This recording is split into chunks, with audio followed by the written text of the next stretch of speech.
O que é orar, afinal de contas? Eu quero já de cara dizer para vocês que muitas vezes a oração não é simplesmente falar com Deus. Não estou contradizendo a letra da música. Eu não disse que orar não é falar com Deus, não é apenas isso. Às vezes, há momentos, eu estou falando da minha própria experiência, que a minha oração nem envolveu palavras. Eu acho que a definição clássica de oração, e uma das mais lindas que eu já vi, vem das páginas de Ellen White, eu acho que todo mundo conhece, quase poderia citar de cor, onde ela fala que a oração é o abrir do coração a Deus como um amigo. Não que seja necessário a fim de tornar conhecido a Deus o que somos, mas sim para nos habilitar a recebê-lo. A oração não faz Deus baixar a nós, mas eleva-nos a Ele. E eu quero pegar desse texto de Ellen White um detalhe que faz toda a diferença. Ela diz que orar é abrir o coração a Deus como a um amigo. Então orar não é simplesmente falar com Deus. Sabe por quê? Eu tenho diversos exemplos na Bíblia de pessoas que falaram com Deus e não estavam orando. Olha o episódio da cruz do Calvário. Essa aqui é a cena mais arqueológica que eu tenho do Calvário. Vocês sabem, nunca existiu o Monte Calvário. Jesus não foi crucificado num monte. Nós não sabemos com certeza absoluta onde ficaria o Calvário em Jerusalém, mas de uma coisa eu sei: o Calvário não era um monte. Talvez uma elevação de uns 3 metros, 5 metros no máximo. Perdão. E a crucifixão de Jesus foi ao lado de uma rodovia, de uma via. Os pedestres passavam ali e ficavam meneando a cabeça. E olha que interessante, quem estava naquela cruz era o próprio Filho de Deus, era Deus encarnado. E aquelas pessoas que passavam ali por aquela via pública, eles estavam falando com Deus. Se tu és o Cristo, desce da cruz e creremos nele. Estavam falando com Deus. Um dos ladrões falou: se você é o Filho de Deus mesmo, desce da cruz e livra-nos a nós também. Também estava falando com Deus, mas não estavam orando a Deus. Os sacerdotes e escribas também falaram: olha, você não pode nem descer da cruz, desça da cruz e nós creremos em você. Estavam falando com Deus, mas não estavam orando a Deus. Na verdade, até se eu puder colocar uma diferença, eu colocaria a diferença entre falar com Deus e falar para Deus. Outro exemplo que eu poderia dar é da parábola do publicano e do fariseu. Ambos estavam no templo, ambos estavam falando com Deus, mas um saiu justificado, o outro não. Então você vê que talvez o grande problema é que tem muita gente falando com Deus e que não está orando, não está abrindo o coração como um amigo. E esse episódio aí, que ilustra muito uma parte da minha vida, você sabe, quando Jesus em João capítulo 8 encontrou-se com aquela mulher apanhada em flagrante adultério, o que ela falou para Jesus? Nada. O seu choro, as suas lágrimas, o seu medo substituiu as suas palavras. Então há momentos na vida, meus queridos, que você está tão arrasado, tão para baixo, que você não tem força nem para orar. O máximo que você faz é balbuciar algum lamento, mas pode ter certeza, os anjos conseguem traduzir a sua lágrima na mais bela composição de prece jamais exibida. Agora, falando nisso, eu quero falar com vocês um pouquinho sobre um livro curioso. Esse livro aí, eu já li esse livro há muitos anos nos Estados Unidos. Olha o título dele: The True Story of the Three Little Pigs, A Verdadeira História dos Três Porquinhos, de John Sieska. Você já ouviu falar daquela lenda dos três porquinhos, né? Aquela historinha dos porquinhos que tinham cada uma casa e tem um lobo mau que derrubou a casa com um sopro. O primeiro porquinho tinha a casa de quê mesmo? Vocês se lembram? Palha. O segundo de madeira e o terceiro de tijolos de alvenaria. Aí o lobo soprou as 3 casas, mas no final das contas o lobo se deu mal. Esse livro do John Sieska, ele foi escrito numa época em que os Estados Unidos estavam querendo criar a história politicamente correta. Então fizeram esse livro, A Verdadeira História dos Três Porquinhos, na ótica do lobo. E na ótica do lobo, ele não era mau. Não. Ele fala o seguinte: eu fui injustiçado na história. Eu sou um lobo bom. A única coisa que eu fazia era cuidar da minha avózinha que estava doente. E eu fui pedir um pouco de açúcar para um dos porcos para poder fazer um bolo para minha avó. E como eu tenho asma, eu ficava meio assim, sem fôlego. Eles acabavam então derrubando a casa e pondo a culpa em mim. Sabe por que eles derrubaram a casa? Diz o lobo. É porque o terceiro porco era rico, por isso que ele vivia na casa de alvenaria. E os 2 outros porcos eram pobres e queriam viver de favor às custas do porco rico.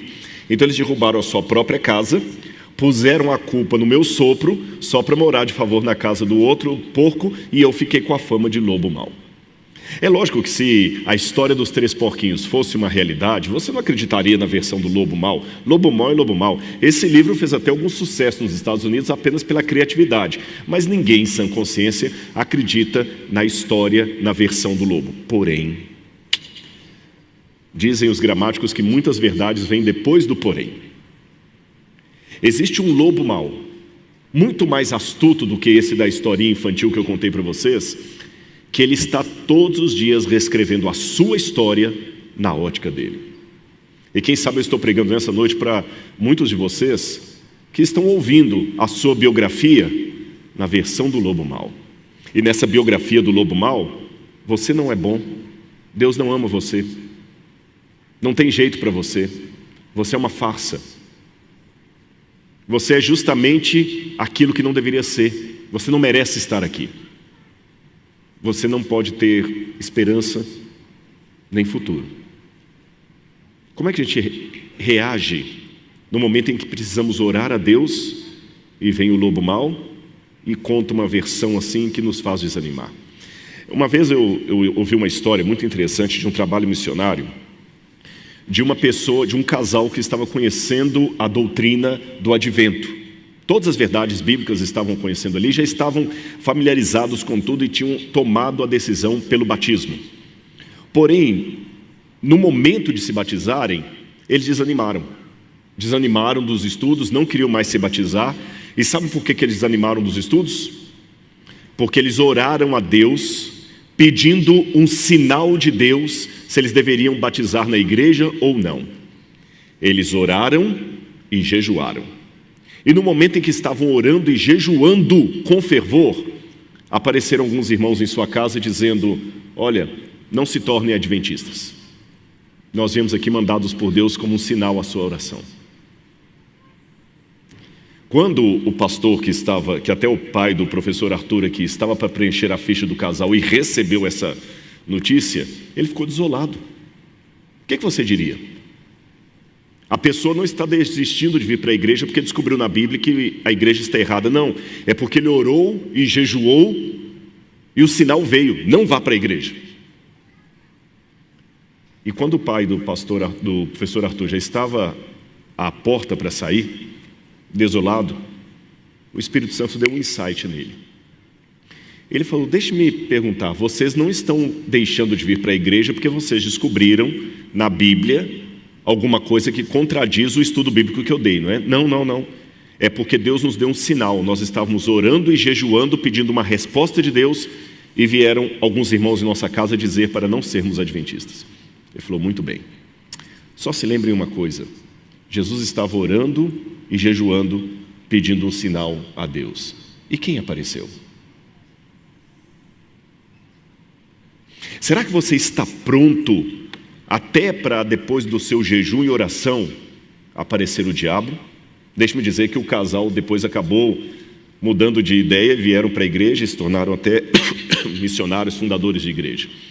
Deixa eu falar com vocês que isso aconteceu com Cristo. Essa é a cena mais marcante do ministério de Jesus depois da cruz, a cena do seu batismo. Quem estiver com sua Bíblia aí, abra comigo no Evangelho de Mateus, capítulo 3.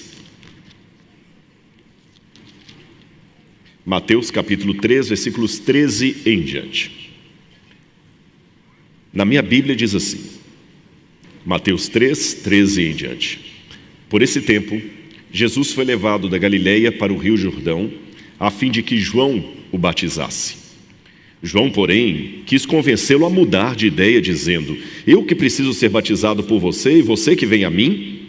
Mas Jesus respondeu: deixa por enquanto, porque assim nos convém cumprir toda a justiça. Ele concordou. Depois de batizado, Jesus saiu logo da água, e eis que os céus se abriram, e ele viu o Espírito de Deus descendo como pomba, vindo sobre ele. E eis uma voz do céu que dizia: este é o meu Filho amado em quem me agrado. Fique com a Bíblia aberta. Eu quero que você imagine um pouquinho essa cena se você estivesse junto com Jesus. Você sabe pela Bíblia que Jesus é Deus, 100% Deus, mas quando ele se tornou humano, ele deixou em suspensão, ele não perdeu, mas deixou em suspensão alguns atributos divinos. Por exemplo, Jesus não usava a onisciência dele aqui na terra. Ele teve que aprender. Jesus não cometeu erros morais, mas isso não significa que Jesus não errasse em nada. Talvez, Lineu, se Jesus fosse cantar, ele podia semitonar. Ele podia desafinar. Talvez se ele estivesse batendo o martelo num prego, ele podia errar e bater no dedão. Se Jesus fosse fazer um cálculo matemático, ele poderia se equivocar e fazer o cálculo errado. O fato dele ser perfeitamente Deus não significa que ele não tenha sido perfeitamente humano. A Bíblia fala que ele foi a nossa semelhança em tudo, menos no pecado. Se ele foi a minha semelhança em tudo, menos no pecado, se Jesus estivesse aqui hoje, ele também poderia pegar Covid. Ele também poderia ter febre, medo. Jesus então teve que aprender pela fé que ele era o Filho de Deus. Ele não tinha nenhum evento externo. Maria contava para ele a visita do anjo, o que aconteceu, mas Jesus cresceu sem ver nenhuma manifestação do Pai. E lembra o que eu falei com vocês do livro de João Ciesca, a versão do lobo? O diabo ficava o tempo todo escrevendo a história de Jesus na sua própria versão. E os biógrafos do diabo sempre aparecem para nós para dizer o que nós somos na ótica do lobo mau. Jesus, apesar de ter pais piedosos como José e Maria, Jesus nasceu numa família tóxica. Porque os irmãos de Jesus não gostavam dele. Eu não sei se você sabe disso, José era casado pela segunda vez com Maria. E José tinha filhos e filhas de um casamento anterior. Esses irmãos eram mais velhos que Jesus e eles odiavam tanto Jesus que teve uma vez no Evangelho de João que eles mandaram Jesus para uma cilada só para Jesus morrer. E Jesus cresceu numa cidadezinha chamada Nazaré, que deveria ter mais ou menos 300 habitantes, de 200 a 300 habitantes. Todo mundo conhecia todo mundo.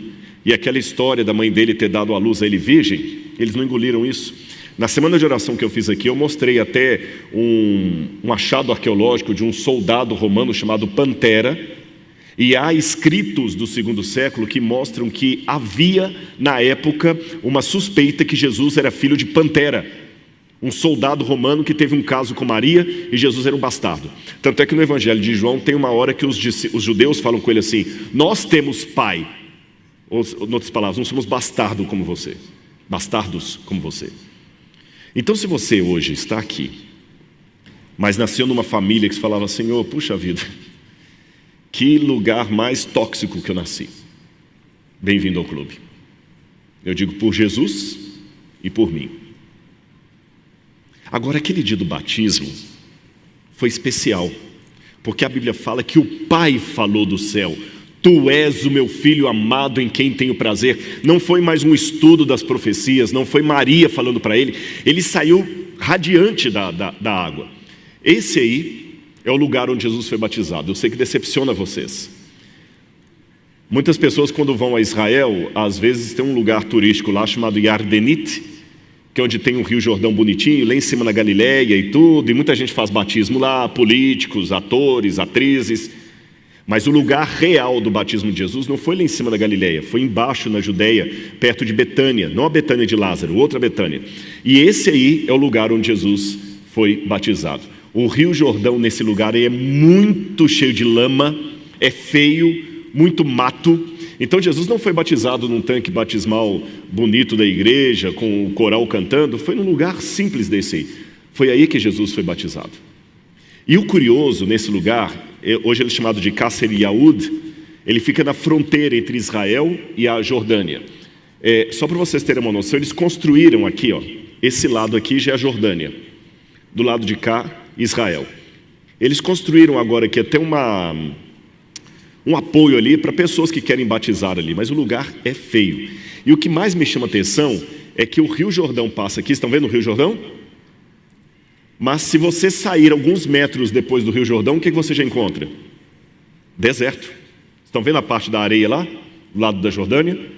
Se você olhar o lado de baixo da foto, é o lado de Israel, onde fica o deserto da Judeia. Olha lá atrás, tudo aquilo é deserto. Então eu entendo quando a Bíblia fala que Jesus, logo que ele saiu da água, ele foi para o deserto, porque lá isso faz sentido. Você sai da água do Rio Jordão, anda talvez uma distância daqui ao refeitório, daqui onde eu estou ao refeitório, você já está no deserto, o deserto da Judeia.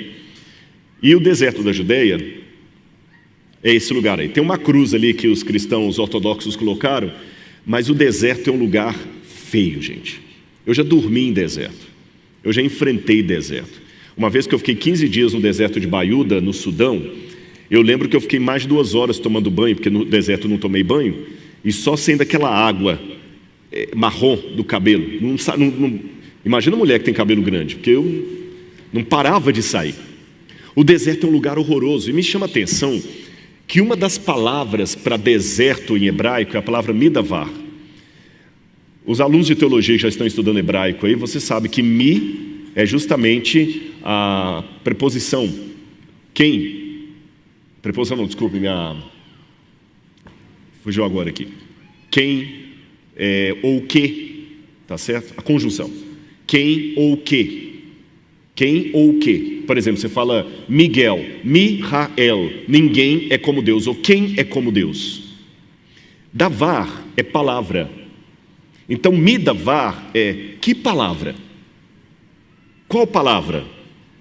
É curioso na Bíblia também que a palavra é o exemplo máximo da presença de Deus. Muitas vezes que os profetas iam começar os livros deles, eles escreviam assim: Vairi devar Adonai, veio a palavra do Senhor, quer dizer, o Senhor veio. E o Evangelho de João fala que Cristo é a palavra encarnada, o Logos. Aí eu perguntei a um judeu: por que vocês chamam o deserto então de que palavra? Ou encontro com a palavra? Ele me falou: porque o deserto é o único lugar silencioso o bastante para você ouvir a palavra de Deus. E gente, se você se perde no deserto, você está realmente em maus lençóis. Não tem o que fazer. A temperatura chega a 45, 48 graus. Eu tenho 2 manchas aqui na minha testa, que é deserto menos protetor solar, é igual essas 2 manchas aqui. E à noite a temperatura cai. Eu já peguei neve no Sinai. Agora imagina Jesus indo para o deserto. Bom, que vários homens e mulheres de Deus passaram pelo deserto para se prepararem para uma missão, isso está na Bíblia. Moisés passou pelo deserto onde se livraram o povo do Egito. A igreja de Apocalipse 12 passa 1260 anos no deserto. João Batista aparecia pregando no deserto, Paulo foi pregar no deserto, Elias no deserto, e Jesus também foi para o deserto. Mas olhem aqui na Bíblia uma nota de decepção. Capítulo 4 de Mateus, versículo 1. A seguir o quê? Ao batismo. Espera aí, vamos primeiro congelar a cena aqui. Como é que você acha que Jesus saiu das águas batismais? Imagina se você fosse Jesus, até então humilhado, seus irmãos acabando com sua alma, um lugar tóxico, todo mundo na vizinhança falando mal de você, suspeitando da honra da sua mãe, você sem ninguém, acreditando que é o Messias. E de repente você entra na fila, como todo mundo ali, é batizado por João Batista, e a voz do próprio Criador fala: você é o meu filho. Não tem mais margem para dúvida. Jesus deve ter saído eufórico, quase marchando assim. E logo em seguida, como eu falei, uma distância daqui ao refeitório, ele foi para o deserto. Agora vamos ler a tônica da decepção. A seguir, Jesus foi levado pelo Espírito ao deserto para ser tentado pelo diabo. Irmãos, na forma como isso aqui está escrito na língua grega, traz uma decepção, porque no grego diz que Jesus foi hipó to pneumatos, embaixo do Espírito, guiado pelo Espírito. Hipó em grego é a preposição de estar embaixo de. Então diz que Jesus foi hipó to pneumatos, ele foi embaixo do Espírito para ser tentado, perastenai, para ser tentado. Hipó tu diabalu, hipó, de baixo. Sabe o que está dizendo literalmente no grego? Eu vou traduzir para você ao pé da letra. Jesus foi para o deserto sob o Espírito de Deus para ser colocado sob o diabo. Olha a nota de decepção com Deus. Por que Deus me colocou embaixo do diabo? É como se eu pegasse você e levasse você em segurança até determinado lugar, e em determinado lugar eu deixava você com os traficantes e vou embora. É isso que o texto está falando. Perceberam a tônica de decepção? Agora vamos imaginar o que aconteceu naquele deserto ali. Esse lugar que eu vou mostrar para vocês aqui agora é o chamado deserto da quarentena, porque são as montanhas mais próximas do deserto da Judeia e mais altas. Então muita gente pensa que essas montanhas, é provável, eu não posso afirmar para longe de qualquer questionamento, mas existe a possibilidade que foi nessas montanhas que Jesus foi tentado pelo diabo. Agora, eu imagino comigo que Jesus foi para o deserto para buscar a Deus em oração. E o texto bíblico me diz que literalmente o Espírito Santo o guiou até o deserto, depois tirou sua proteção e colocou Jesus sobre o diabo. E Jesus ficou quantos dias jejuando e orando? 40 dias. Lembra que eu falei com vocês que eu fiquei 15 dias no deserto de Baiuda e o meu cabelo saía aquela água cremosa, marrom? Imaginem Jesus 40 dias no deserto. No final desses 40 dias, Jesus deveria estar cadavérico. Eu, por causa dessa doença que eu peguei aqui, eu devo ter emagrecido uns 4 quilos, já fiquei bem abatido. Imagine Jesus 40 dias sem comer.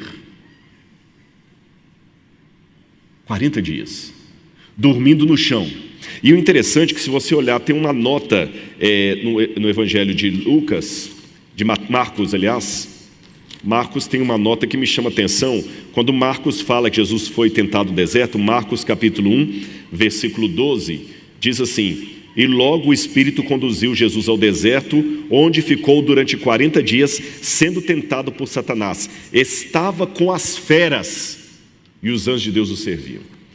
Eu imagino que o diabo, como ainda era o príncipe desse mundo até a cruz, ele tinha o poder sobre a natureza, o diabo fez a natureza toda conspirar contra Jesus, como ele faz com você muitas vezes. Sabe aquele dia que vem alguém usado pelo inimigo e faz você ouvir o que você não precisa ouvir? Jesus tentava dormir de noite. Existe o livro Deserto da Tentação, de Ellen White, que conta isso. Ele tentava dormir de noite e não aguentava, os coiotes uivavam, cobras por todo lado. Jesus tinha medo de ser picado por uma cobra, e ele orando, e cadê o pai? O pai sumiu. E depois dos 40 dias, nessa angústia de silêncio do pai, o mesmo silêncio que talvez você está passando hoje, e pensa assim: vale a pena orar? Parece que o céu fechou para balanço. Eu estou aqui, mas eu nem sei qual vai ser o meu futuro aqui nessa escola. Aí quem aparece? O diabo. Apesar dos desenhos que... Só um minutinho. Opa, passou demais. Acho que está com um pouquinho... Está fraca. Volta manualmente para mim no som, por favor. Nossa. 880, hein? Shhh. Desisto. Volta um para... Quero voltar. Mais um só. Pronto. Apesar dos desenhos mostrarem geralmente o diabo com asas de morcego, eu não acredito que foi assim que ele apareceu para Jesus no deserto. Ele deve ter aparecido como um anjo de luz, bonito, lindo. Agora imagina Jesus cadavérico, com mau hálito. Você já parou para pensar Jesus desse jeito? Mas era assim que ele estava. Fétido, porque o corpo de Jesus não ia feder menos porque ele era o Filho de Deus. Sem banho, 40 dias. A roupa de Jesus toda estraçalhada por dormir no chão, abatido, deprimido. E o diabo aparece, falou lá. Eu acredito até que, por não usar a sua onisciência, num primeiro momento, Jesus nem sabia mesmo que era o diabo. Ele vai descobrir por uma fala do diabo, uma conjunção. Olha o que diz o Evangelho de Mateus, capítulo 4.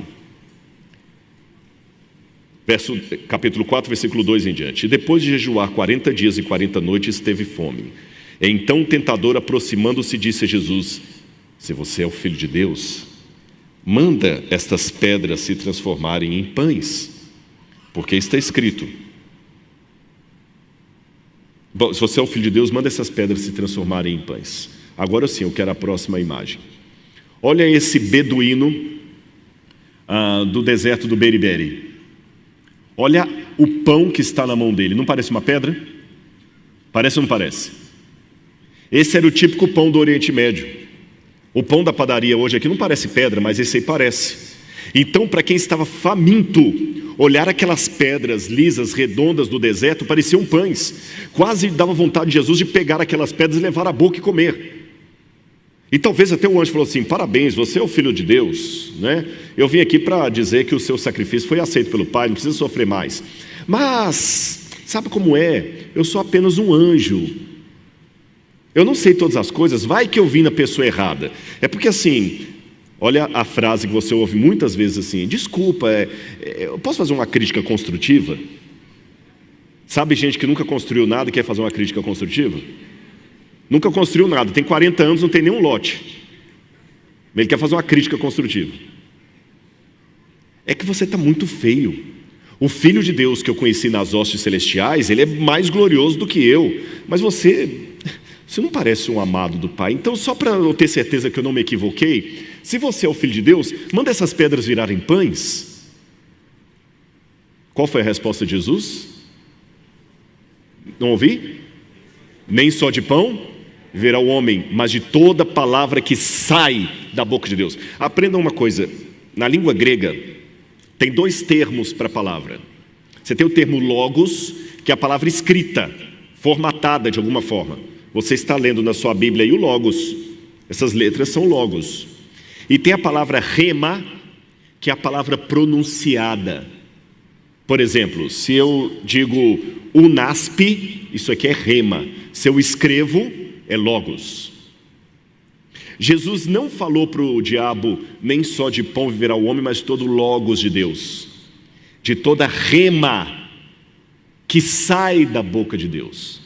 Então Jesus não disse que ele ia vencer pela Bíblia. Qual que é a palavra que sai da boca de Deus que Jesus estava se referindo? 40 dias antes daquele encontro, o que havia acontecido? O que Deus falou? Este é o meu filho amado em quem tenho prazer. Então o que Jesus estava querendo dizer é o seguinte: pela lógica, você tem razão, anjo. Não tem nada em mim que pareça ser o Filho de Deus, mas eu vivo pela fé naquela palavra que ele falou no dia do meu batismo. Eu sou o Filho amado de Deus. E a primeira coisa que eu quero deixar claro nesse sermão para você nessa noite: não importa o que o diabo coloca, você é filho, filha de Deus. Mesmo que ele colocar toda a lógica humana para provar que você está perdido, que não tem jeito, que parece que o mundo te odeia, que Deus não gosta de você. Não, você é uma filha amada de Deus, um filho. E antes que você fale assim: mas não é justo que certas coisas estejam acontecendo comigo. Não era justo que acontecesse com Jesus, e você não é melhor do que ele. O diabo percebeu que não poderia pegar Jesus pelo estômago, pegou pela fidelidade. O que a Bíblia falou que o Satanás fez? Então o diabo levou Jesus à cidade santa e colocou no pináculo do templo. O que você acha? O diabo levou Jesus mesmo para a cidade santa, ou fez parecer que Jesus estava na cidade santa? Eu acho que ele levou. Porque para o diabo criar uma ilusão e Jesus acreditar nela, ele tinha que ter poder sobre a mente de Jesus.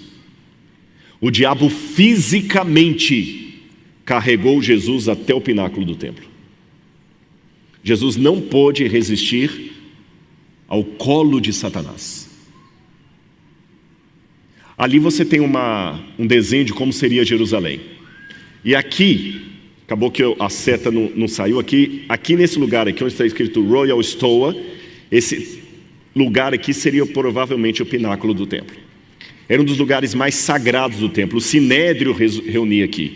E quando o diabo colocou Jesus lá, ele falou o seguinte: se você é o Filho de Deus, jogue-se daqui abaixo, porque está escrito: aos seus anjos ele dará ordens a seu respeito, eles o sustentarão nas mãos para que você não tropece em alguma pedra. Eu tenho uma outra foto do pináculo do templo. Gente, daqui de baixo até em cima dá mais ou menos uns 10, 12 metros. Se Jesus pulasse dali, todo mundo ia ver Jesus caindo e não caindo, porque os anjos iam segurá-lo. E por que o diabo levou Jesus justamente para o pináculo do templo? Esse aqui é um Midrash da Idade Média, o Yakul Shimoni, a reunião de Simão. Quem que era Simão?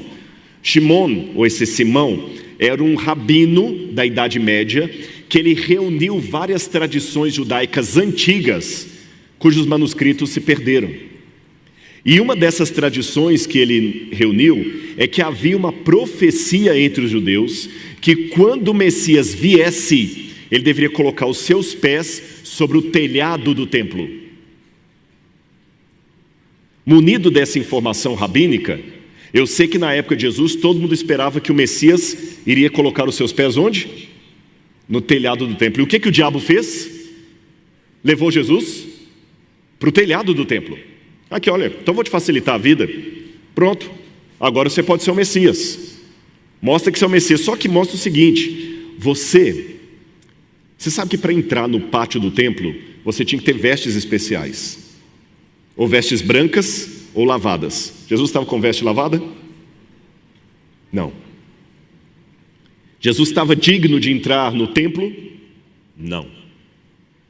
É como se o diabo falasse assim: olha, eu te ajudei a cumprir a profecia, mas você está desonrando a casa de Deus estando aqui desse jeito. Então vou te dar uma dica: pula daqui, pula, porque aí Deus vai ver que você está pulando porque você quer parar de profanar o templo dele. Aí ele vai mandar os anjos guardarem você.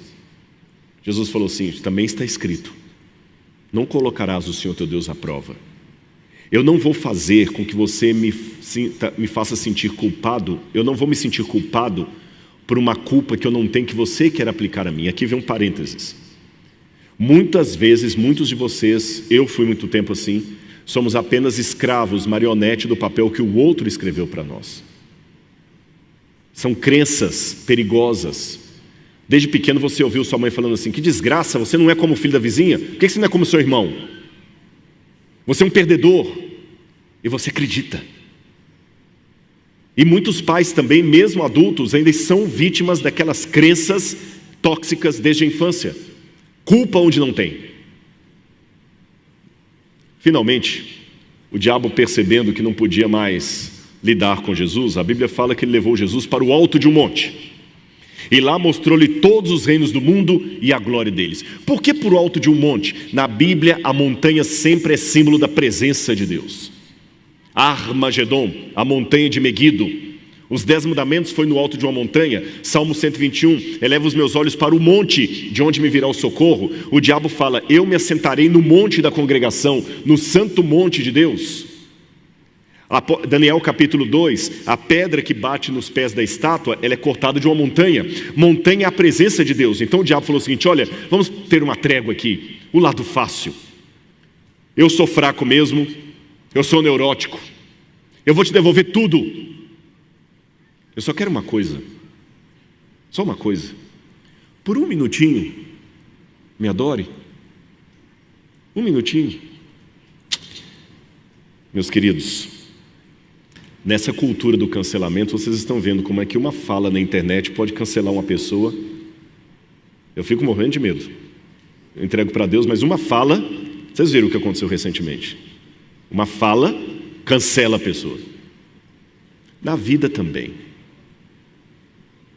5 minutos sem Deus é o bastante para você desgraçar a sua vida. Eu sei que parece fácil, uma vez só não tem problema. Mas Jesus falou: vai-te, Satanás, porque está escrito: ao Senhor teu Deus adorarás e a Ele servirás. Eu não vou substituir a dor pelo prazer apenas para facilitar o meu lado. Mas a Bíblia fala que o diabo deixou até momento oportuno. E embora a Bíblia não diga isso com todas as letras, dá-se a impressão que no dia que Jesus estava no Getsemane, o diabo apareceu de novo para ele. O livro Desejado a Todas as Nações fala isso. E só o fato dele estar orando e implorando aos discípulos para orarem com ele, significa que quando Jesus estava ali no Jardim das Oliveiras, o diabo apareceu de novo.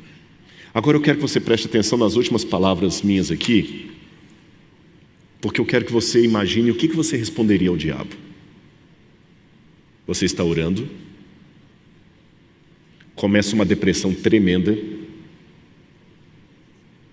uma depressão acima do que você pode ter. E, irmãos, eu já tive depressão, eu sei que é horrível isso.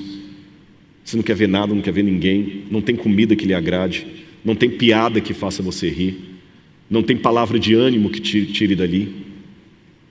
E Jesus, com toda a depressão do mundo, enfrentando a ausência do Pai já no Getsemane.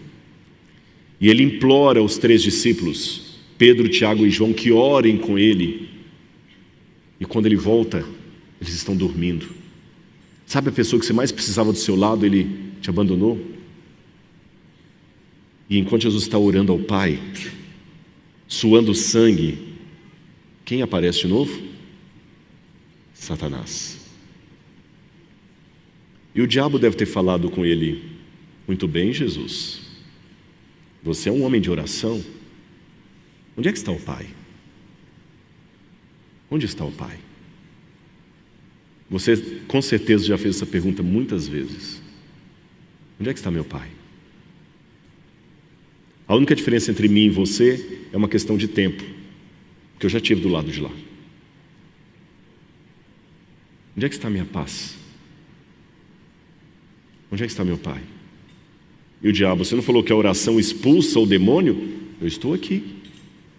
E Jesus levanta, vai lá: Pedro, vocês não estão entendendo, eu estou em luta, orem por mim só um pouco.